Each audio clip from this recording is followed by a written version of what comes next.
A bomb just went off in the council hall. The man who was about to become king, the man she just told she loved, the man she finally stopped running from, was inside that building. And we have 2 episodes left. Reddit is losing its mind. Someone on my drama list wrote in full caps, and I want you to understand this person was not calm when they typed this.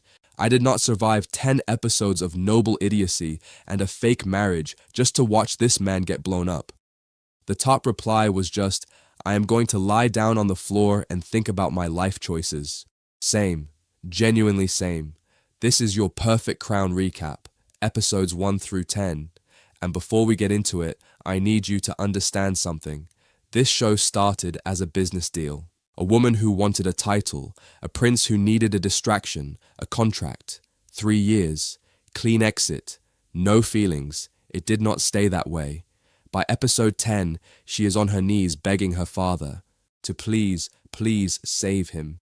And he is claiming the throne. For her. For them.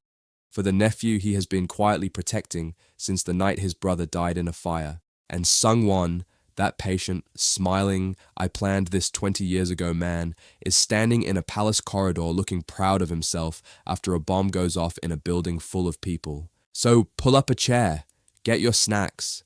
We are going all the way back to episode 1, and we are walking through every single moment, every kiss, every contract clause, every fake smile that became a real one. And we are going to figure out together how 10 episodes of a Korean drama did this to all of us this completely. Let's get into it. 12 episodes, 10 down, 2 left, and we are not okay. If you are brand new here, welcome. You chose a chaotic time to find us, and we love that for you. This is a full spoilers podcast. We are not protecting anyone from anything. If you are not caught up, go watch it, come back, and we will be right here waiting for you. For everyone who is caught up, hi, how are you holding up? Are you sleeping? Because the comments say no. Someone wrote this week, I have been emotionally stable for 3 years, and Perfect Crown undid all of that in 10 episodes. The top reply was just, same. Therapy starts Monday. That is the show we are dealing with. That is who we are now. Before we go back to the beginning, let us get everyone on the same page, because this show has a lot of people in it and they all matter. IU plays Seong Hui-ju, an heiress, an illegitimate daughter. A woman who built her own company from scratch, beats her brother every quarter, walks into palace events wearing red when she is clearly not supposed to, and who one day looked at a prince and decided she wanted to marry him. Not because she loved him, because she needed what he had. Now here is something worth knowing before we even start. Hui-ju and Byeon Woo-seok shared the screen in Moon Lover's Scarlet Heart Ryo back in 2016, 10 years ago. And that history gives them a shorthand that most new pairings spend years building. There is a comfort between them underneath the tension that you feel, even in the earliest episodes, when the characters are still keeping each other at arm's length. The camera knows it too. And look, when the first teaser dropped, the internet was divided. Koreaboo reported that early reactions were not entirely kind. People called Byeon Woo-seok's performance cringy, said the chemistry was average, said IU's face acting was fake. And listen, those people watched episode 4 and never said another word because the evidence dismantled every single complaint. But it is worth acknowledging that this show had to earn its audience. It was not handed to them. Byeon Woo-seok plays Grand Prince Yeon, the regent, the reluctant royal, the man who has been told his whole life to make himself smaller because the palace finds his excellence threatening. He plays this with extraordinary restraint, almost nothing happening on the surface, and then he smiles, one real unguarded smile, and Reddit genuinely stops functioning for several minutes. One Asian wiki commenter put it perfectly. Honestly, I really like Byeon Woo-seok's performance, but why is his face too radiant for a character who suffers from insomnia and anxiety? Which is fair. This man looks like that and he is supposed to be suffering. The audacity. Queen Mother Yi Rang, cold, calculating, terrifying, spends the first half of the show as the clean-cut villain and spends the second half making you feel genuinely complicated about her. Her performance as Gong Sung-yeon has been quietly stealing scenes for 10 episodes straight, and the fandom is starting to admit it. King Yi-yoon, 8 years old, done absolutely nothing wrong in his entire life. The show keeps putting him in danger, and I need it to stop immediately. His relationship with Yi-an is the emotional core of the entire political storyline, and when he willingly abdicated his throne to give it to his uncle, a child making the choice the adults kept refusing to make, half the audience cried and the other half needed a moment to compose themselves. Prime Minister Jong-woo, he has been in love with Hui-ju since high school, had years to say something. Did not. Watched her propose to a prince, fall genuinely in love, and then decided that was the perfect time to make his move. Left his rosary at his father's grave and shook hands with Yi-rang and stepped fully into his villain era, and Reddit was not forgiving. Someone wrote, Jong-woo had a years-long head start and fumbled it so badly he had to become a villain to cope. Accurate. We will come back to him. Tae-ju, Hui-ju's brother, started the show as the mediocre sibling actively trying to undermine her. Ended episode 10 holding a press conference defending her without being asked. His quiet redemption arc snuck up on the entire fandom. His wife De-young too, comic relief in episode 1, one of the warmest characters in the show by episode 10. Growth. We appreciate it. Hyun-guk, Hui-ju's father, spent 9 episodes treating his daughter like a problem, always putting Tae-ju first, always reminding her she was illegitimate, and then in episode 9 Hui-ju gets on her knees in front of him, and he helps her.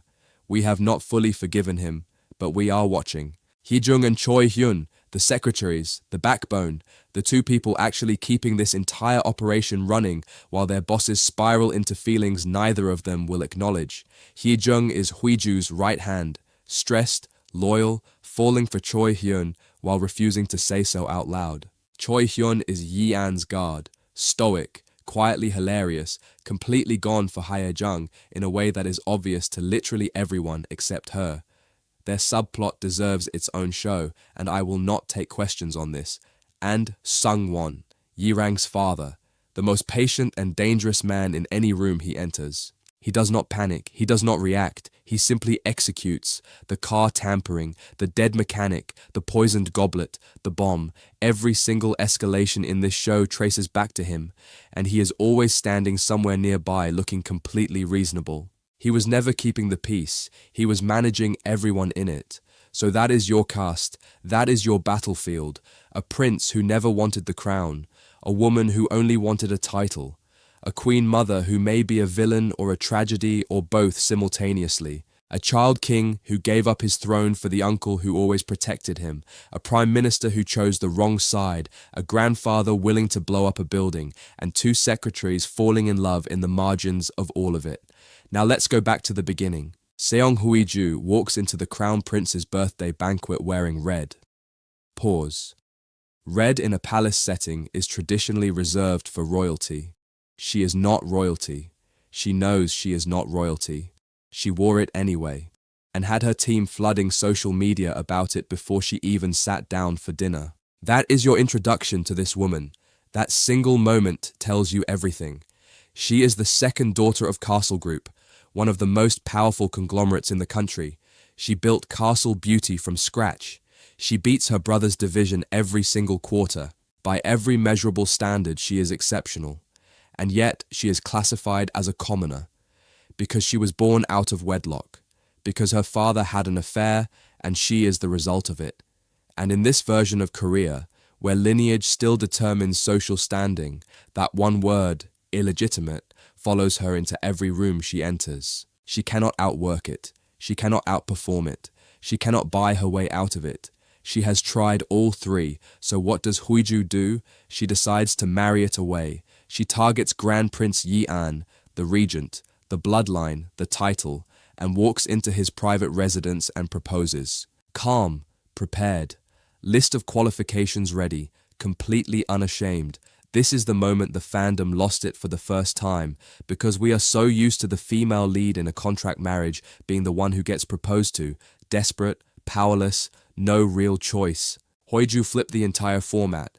She proposed. She came with receipts. When he said no, she went home, did a background check on his schedule, and started showing up everywhere he went until he changed his mind. Someone on Asian Wiki wrote, I am really happy watching this drama.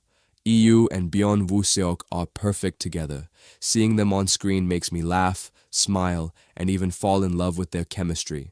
And that was from someone who had initial doubts after the teaser. That is the show earning its audience in real time. Meanwhile, across the palace, Grand Prince Yi-an is waking up from a nightmare and telling Choi-hyun he is fine. He is not fine.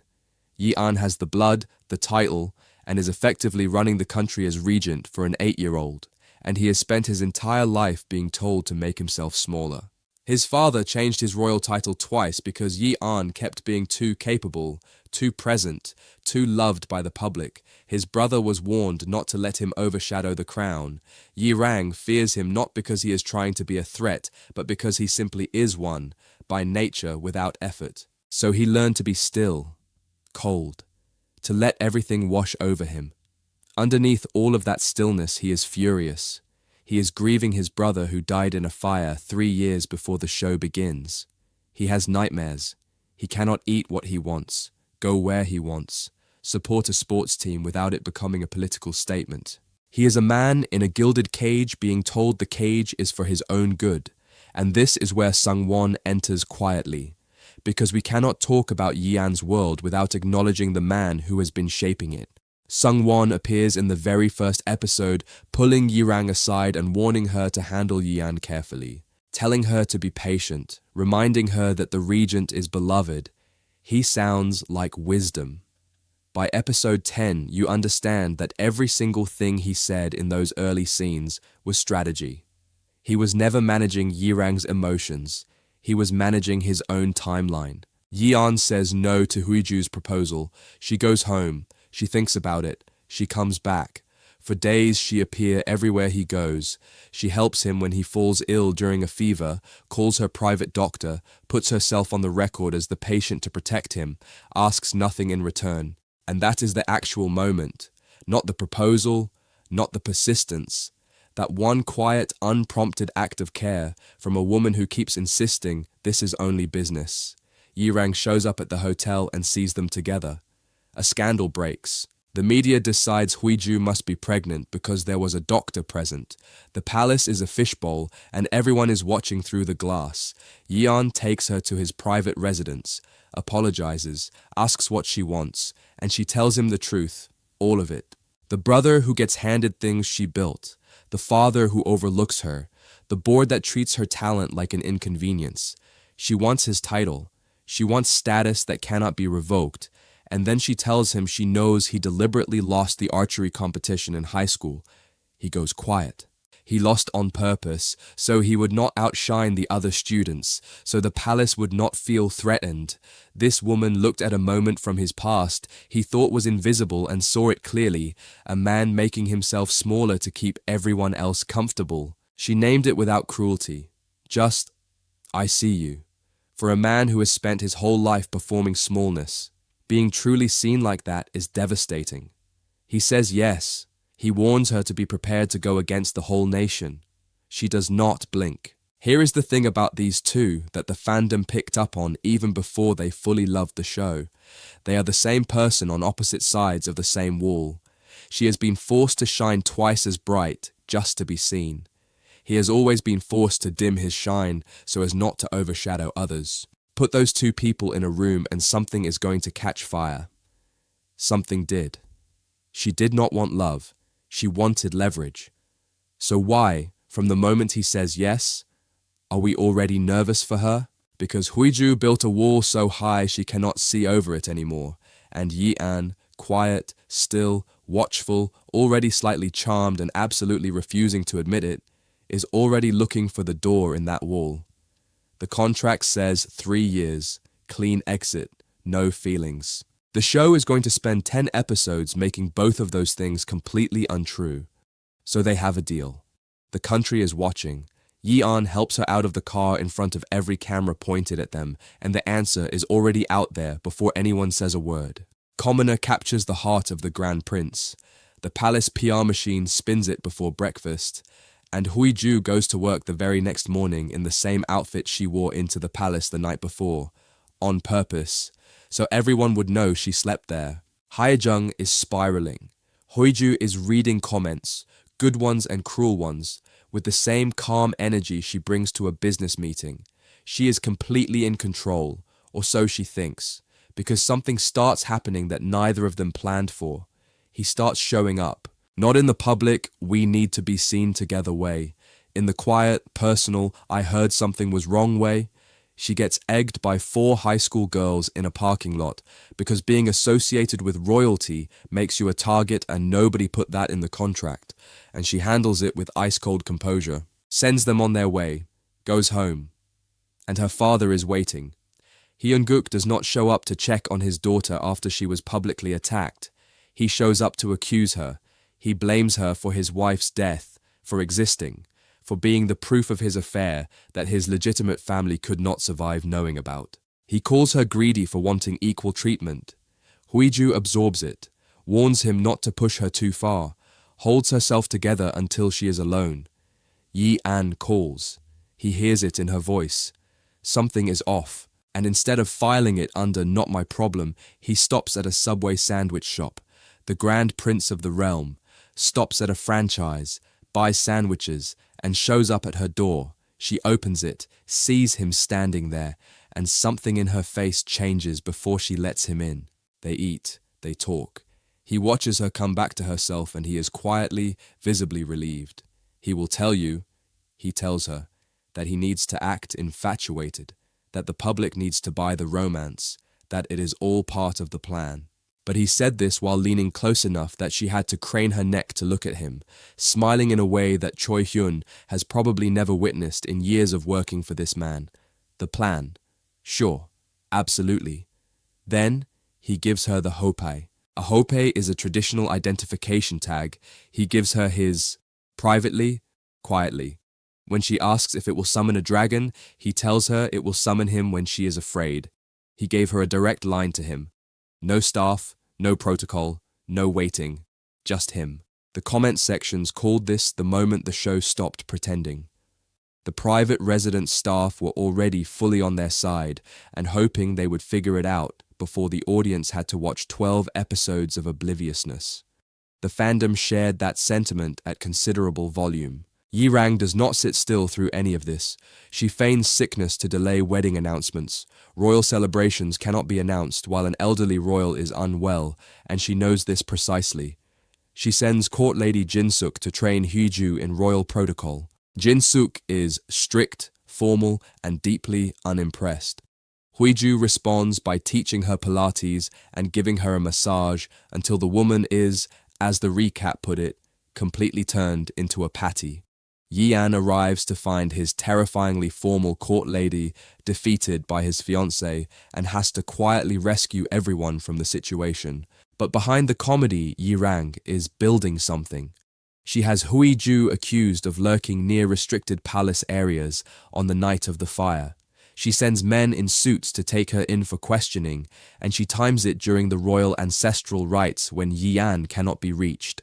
Hui-ju uses the hopai. Young Moon gets Hee-jung inside. Hee-jung gets Choi Hyun. Choi Hyun gets Yi-an. He arrives just in time, steps between Hui-ju and Yi-rang's men, and tells the Queen Mother that by summoning Hui-ju, she is declaring him a suspect too. He dares her to take him in for questioning. Yi-rang blinks. Hui-ju fakes a feint so Yi-an can carry her out of the confrontation entirely. She is not unconscious. She is choosing her exit. And the palace staff cannot stop talking about it. Then the baseball game, their first genuinely relaxed public appearance, and you see it, how starved Yi-an is for normal. He cannot eat street food. He cannot publicly support a team. He cannot wear a jersey without it becoming a news story. Hui-ju keeps watching him absorb each limitation with a quiet expression she is not even aware she is making. The kiss cam finds them. The crowd starts chanting. Yi-an leans over and whispers something in her ear. She goes completely red, grabs her phone, holds up a typed message, "We cannot kiss, royal decorum," and the crowd laughs and the moment passes. The show later reveals what he actually whispered. He challenged her to kiss him. He dared her to take the shameless approach she had been advocating for. She got flustered and refused. He laughed, fully, genuinely, at her reaction, then went home and fell asleep wearing the jersey she bought him at the game. The plan, the act, absolutely. And then the car crash.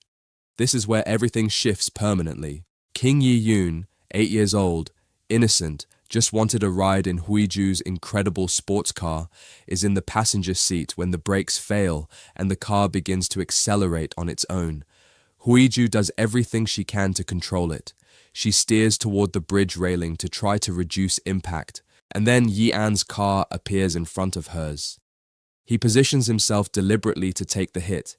He absorbs the impact so she does not have to. So the king does not have to. He gets out of the wreck with blood running down his face and turns to find her. She sees him through the cracked windshield before she loses consciousness. Sung-won is behind it. The mechanic paid with a Castle Group card. The dead mechanic silenced before he could talk. Sung-won, standing in the aftermath, looking like a man whose plan is proceeding exactly as intended. He did not know Yi-yoon would be in that car, but he also did not stop. One reviewer said it clearly. Jo Jae-yoon's portrayal of Sung-won should have told us the show was about to turn from a romance to a thriller in seconds. That car crash is the show announcing what it actually is. There are people in this palace willing to kill for the crown, and Hui-ju is standing directly in their path. Yi-an just crashed his car into hers to keep her alive. The plan, the act, the business arrangement. Right. Before we keep going, I want to stop for a second because we need to talk about the people trying to destroy this relationship. Because understanding the villains makes the second half of this show hit entirely differently. Yi Rang first. For the first several episodes, she reads cleanly. She is the obstacle. Cold, calculating, pulling every string from her palace quarters. And then the show starts peeling back layers. She did not choose this life. Her father handed her a role and told her to be grateful. Her husband bailed on events, planned to abdicate without discussing it with her, and then died in a fire. She was found afterward curled in a corner, crying. Drama Bean's commenters were clocking this early. One wrote, "Ah Yi-an is practically like the Queen Mother's surrogate husband of sorts, even way back then, since he's always standing in for her crown prince in events." Which adds a completely different layer to everything Yi-rang does throughout this show. She is not just protecting her son's throne. She is protecting herself from watching the man she once loved step into the life that was supposed to be theirs. By episode 7, Sung-won asks her what she did the night of the fire. She says, "I burned it all to the ground," meaning the edict. The document where the late king had written his wish to abdicate and name Yi-an his successor. She set fire to that document, and the fire that killed the king, she says she did not mean for him to die in it. Does that make her innocent? The show refuses to answer that cleanly. What it shows you instead is a woman who has made impossible choices inside a system that never gave her real power, only the performance of it. And then episode 10 tells you Yi-an was her first love, that her father forced her to give him up, that she has been watching him from across a palace for years. Is she a villain? Yes. Is she also the most tragic person in this show? Possibly also yes. The jury is out. The Reddit jury specifically has been quietly reconsidering its verdict since episode 9, and the show absolutely intended that. This is Sung-won, the main antagonist. Here is what makes him different from every other antagonist in this genre. He does not panic. Ever. In a show full of people reacting to crises, Sung-won is always moving forward, calmly, like a man executing a plan he made decades ago. The car tampering, the mechanic killed before he could talk, the poisoned goblet, the bomb, every single escalation traces back to him. And he was always standing somewhere nearby looking completely reasonable. Drama Beans floated the theory that the mastermind for the contract theft might actually be Jong-woo, while the mastermind for the poisoning was Sung-won or Yi-rang. Two separate power plays happening simultaneously, with neither one knowing the full extent of the other's moves. And that reading makes everything feel even more dangerous, because it means the threats are not coordinated. They are overlapping, and that is so much harder to survive. Sung-won also used a Reum, the spy inside Yi-an's private residence, by exploiting her sick brother. He gave her something to put in Yi-an's drinking goblet and did not tell her it was meant to kill someone. He broke a young woman's integrity using her desperation and let her carry the guilt. That is not a man who lost his way. That is a man who never had one. And Jong-woo, the second major player, he has been in love with Hui-ju since high school. He rescued her when someone locked her in an elevator to stop her from taking a test. He has been her friend and supporter for years, and in all of that time he never said anything real to her. He watched her propose to Yeon, watched the contract marriage develop, watched them fall in love right in front of him. His response, slowly, quietly, across multiple episodes, was to position himself as the most helpful person in the room while collecting every piece of leverage he could. He proposed to her at the hospital while Yeon was in surgery. He told Yeon to break up with Hui-ju under the framing of protecting her. He overheard the contract details and filed them away. Every single move had a second layer. Drama Beans nailed it. PM Oppa is not as cool about this wedding as we, or even he, originally thought. What makes him genuinely complicated rather than simply evil is that his feelings are real. The longing is real. The grief of watching someone choose someone else is real. But his choices in response to those feelings, those are unforgivable. He left his rosary at his father's grave and became the thing standing between two people who found their way to each other against every possible odd. We will see what the final 2 episodes do with him. Right now, he is standing on the wrong side of every line that matters. Okay, hot takes, we are doing this now. Best moments of the first 7 episodes, the moments that broke comment sections, caused people to rewind immediately and will live in this fandom's collective memory long after the finale airs. Here are mine. Number 3. The waltz practice the night before the inner court banquet. He asks her to meet him secretly. Nobody is watching. There is no audience, no strategy, no political purpose. He just wants her to feel ready for the next day. So they practice dancing together in private. That is it. That is the whole moment. And it completely wrecked people. Because it is the purest expression of who Yeon is when no one is watching. Someone who quietly does the thing that will help the person he cares about without announcing it, without getting credit for it. A Drama Beans commenter said, he practiced dancing with her the night before because he wanted her to feel ready, and he never announced it, he just did it. That single line summarizes his entire character. Number 2, the second kiss on the yacht. Not the first one. The first one he initiated. The second one, the one she went back for, longer, more deliberate. Nobody was watching. Nobody made her. She just wanted to.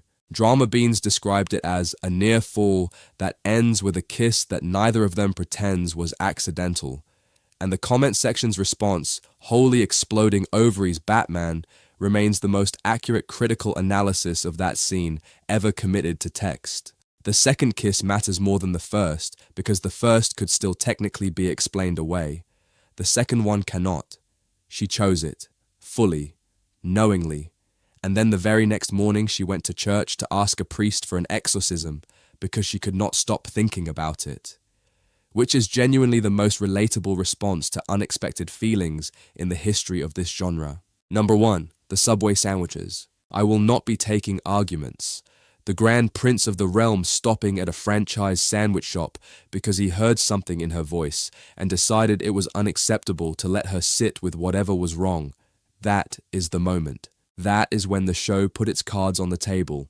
He did not send staff. He did not call ahead.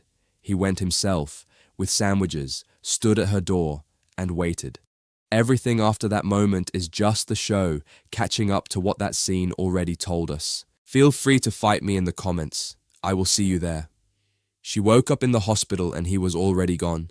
She comes to, checks on Yi-yoon, asks about Yeon, finds out he went into surgery for his shoulder. She rushes to his room. He is lying there, bruised and recovering, and she walks in and immediately starts teasing him about the scratch on his face, because that is who Hui-ju is. She shows up with jokes when she is scared. She makes you laugh when what she actually wants to do is make sure you are breathing. He reaches over and touches the wound on her face, gently, carefully. She freezes. Now, here is what episode 8 reveals, and it is one of the most chilling details in the entire show. Yeon was the target, not Hui-ju. Yeon. During the wedding ceremony, when Hui-ju stumbled, that small unguarded moment that Yi-an found so endearing, she accidentally knocked the ceremonial table and the goblets were switched. She drank from his cup. The poison, digoxin, was placed in his drink. Had she not tripped, had the cups not been switched, Yi-an would have consumed it. And because he takes the medication occasionally for an existing condition, a fatal dose would have gone undetected. He would not have survived it. Hui-ju wakes up and this realization hits her in the hospital. She immediately tries to leave to warn him. Yi-an had already issued orders that her protection was the absolute priority, even after he figured out he was the real target. Hyun-guk shows up to the hospital and slaps Yi-an, actually slaps him. The father, who spent 9 episodes barely acknowledging Hui-ju's existence, is now in a hospital corridor slapping the Grand Prince on her behalf. The fandom processed this with a complicated mix of validation and confusion that felt very appropriate. Yi-an orders a full investigation. Everyone at the private residence is questioned, including him. A Drama Beans commenter noted he asked for a proper investigation, knowing full well that meant being treated as a suspect himself. He cleared the bar before asking others to clear it. That is who he is. Ariam is shaking. The staff notice. Jong-woo is running the investigation and already knows more than he is saying. Hui-ju comes back to the palace as Grand Princess. Yi-an takes care of her with a thoroughness that the staff clock immediately and find extremely telling. Their first night as a married couple, he refuses to sleep on the sofa. He lies beside her with her hospital monitor still attached because he says it proves she is alive. She pecks him on the mouth to reassure him. He gives her a forehead kiss. They are married. They are not pretending anymore. They are also not saying that out loud yet, but the contract on the table is increasingly irrelevant to both of them. And then the marriage contract gets leaked. The details hit the press while they are both at a school event with Yi-yoon. 3 years. A title exchanged for a political alliance. No real feelings. The whole arrangement described in terms that strip every soft moment of the past several weeks of its weight. The room shifts. People start looking at them differently. They leave together. Hye-jung and Choi-hyun create a diversion by posing as the royal couple and taking the official car. And in the chaos of creating that diversion, they realize they have been holding hands, both of them, just standing there, holding hands. Neither of them acknowledges it, and the comment sections acknowledge it for them at considerable length. Yi-an wants to make a public statement. He wants to stand up and say, whatever this started as, it is not that anymore. The feelings are real, they are his, and he is not pretending otherwise. Jong-woo tells him that will not help the optics. They spend 3 hours in a meeting going nowhere. Meanwhile, Yi-rang calls Hui-ju into the council hall and demeans her publicly in front of the royal family, blames her for damaging the crown, performs fury for the assembled audience. And Hui-ju stands there and takes it, because Yi-an is standing beside her and she can feel him about to explode. She pulls his coat, she signals him silently to hold. He closes his fists so hard he bruises his own hands. Later in their room, she sees the bruises and reaches for them without thinking. He lets her. He is not okay. She knows it. She stays. Jong-woo asks Yi-an to step down from the regency. Take the fall. Make it go away quietly. Yi-an asks, what happens if I refuse? Jong-woo says he would move to have Yi-an formally removed. That is no longer a friend. Yi-an is looking at him clearly for the first time. Hui-ju goes to Jong-woo privately. She begs him to save Yi-an. She will do whatever it takes. He looks at her and sees what she has refused to say out loud. She admits it. To Jong-woo of all people, she likes Yi-an. The feelings are real. She is terrified of being the thing that ruins him. Jong-woo says it is unfortunate. She goes to her father and kneels. Hui-ju, who has never asked for anything from this man, who built everything without his help, who has fought every single battle alone, gets on her knees in front of the father who has spent her entire life making her feel like an inconvenience, and asks him to please save the man she loves. Her family is stunned. Tae-ju looks like he has been hit by something invisible. Her father agrees to help. And then she goes back to the palace and asks Yi-an for a divorce. She sits across from him and says he has nothing left to offer her. that she needs to leave to save her father's company. She reminds him he once promised not to bind her. He begs her to stop. She keeps going. She is doing it to protect him. She has calculated that removing herself as a political liability is the fastest way to save him. If she asks for the divorce, the smear campaign loses its target. Yi-an can reclaim the narrative. She is sacrificing the thing she just admitted on her knees with tears that she actually wants. Yi-an goes to his late brother's chambers, sits in the dark, thinks about a conversation he had with the king years ago. He called his brother weak for not protecting Yi Rang, and the king said Yi Rang had never relied on him. Yi-an now understands what that meant: the helplessness of the throne, the weight of loving someone inside a system that will not let you protect them properly. The next morning, he lets Hui-ju attend the council hall meeting to formally request the divorce, but he has already met with Yi-yoon. In that room, he asked his nephew to return his throne, and Yi-yoon, 8 years old, who heard his father's last wish the night of the fire, who has been carrying that knowledge quietly and alone ever since, willingly abdicated. He named Yi-an his successor. A child made the choice all the adults kept avoiding. Sung-won tries to challenge the legitimacy. Yi-an cuts him off. He must refuse the throne 3 times before accepting. He refuses once. The clock starts. In the council hall, Hui-ju is doing what she does best, taking all the blame, controlling the narrative, protecting Yi-an through sheer force of will and public strategy. And then Tae-ju walks in. He holds a press conference, says he wrote the contract himself, points out it was never notarized, warns the press about defamation suits, stands in front of cameras for his sister without being asked. Tae-ju, the brother she spent 9 episodes fighting, showing up when it mattered. Yi-rang nearly loses her mind when she hears about Yi-yoon's abdication. Jong-woo stops her from making it worse, and then threatens her privately, get either the prince or the king in line before the 3rd acceptance, or he will destroy her family's reputation himself. He is working every angle. He is not protecting anyone. Yi-rang goes to Sung-won and confronts him with evidence of the poisoning attempt. He does not deny it. He reminds her that her own hands are not clean. She lit the fire that killed the king, even if she did not mean for him to die in it. And then he says quietly that Yi-an must die.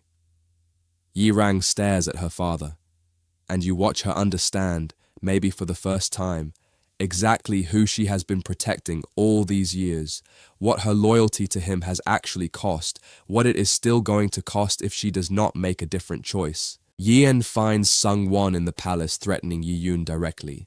He grabs him by the collar. He chokes him, warns him, do not threaten my nephew again, promises a painful consequence if Sung-won disobeys. Hui-ju arrives to find Sung-won barely breathing and asks Yi-an to let him go. He does. The warning has been delivered. He goes to Yi-yoon, holds him, tells him to come to him when he is scared. Hui-ju watches from the doorway. That night, Yi-an has a nightmare. She sits beside him in the dark and puts her hand gently on his head. She admits quietly to the sleeping room that she is scared of being the thing that ruins him. She already knows she is not walking away cleanly, but she has not figured out what to do instead. It lands for her in that room. Not just likes, loves. And she says it to Jong-woo, because saying it to Yi-an makes it real in a way that terrifies her. Jong-woo says it is unfortunate, and he means it in the worst possible way. She goes to her father and kneels. Her family watches her humble herself completely. Hyun-guk agrees to help. Yi-an is at the palace when Hae-jung comes in with tea before delivering bad news. Jong-woo has formally requested that Yi-an cease his royal duties, moved against by someone who called himself a friend. Yi-an asks Hae-jung not to tell his wife about the request. Hui-ju texts that she is on her way. She arrives, walks straight to him and wraps her arms around him. He is completely surprised. She is holding on like something is slipping away. With tears in her eyes, she asks him for a divorce. He stands there with her arms around him, asking him to let her go. And he does not move. The king's 3rd acceptance ceremony approaches. Yi-an's team prepares him. Hui-ju encourages him and tells him she will be waiting in his palace quarters when he comes back. Yi-rang finally reaches Yi-yoon. He tells her he heard his father's last wish the night of the fire. He has always known. He tearfully apologizes for disappointing her. She tries to reach Yi-an. He does not answer. Hui-ju is preparing to meet Taiju when she runs into Sung-won in a corridor. Yi-an gets a message from Jong-woo asking to meet at the council hall before heading to the throne hall, and then the bomb goes off. Hae-jung tells Hui-ju. Yi-an was inside the building. Sung-won is standing in the corridor looking proud of himself. 2 episodes left. Is Yi-an alive? He has to be. The show has built everything toward his coronation, and 2 episodes is not enough time to rebuild a narrative around his death. But alive and uninjured are different things. The shoulder surgery from the car crash already cost him. The bomb in an enclosed space is a different level of damage. If he walks out of that building, it will not be without consequence. And the show has never let them have something good without immediately testing whether they can hold it. What does Yi-rang do now?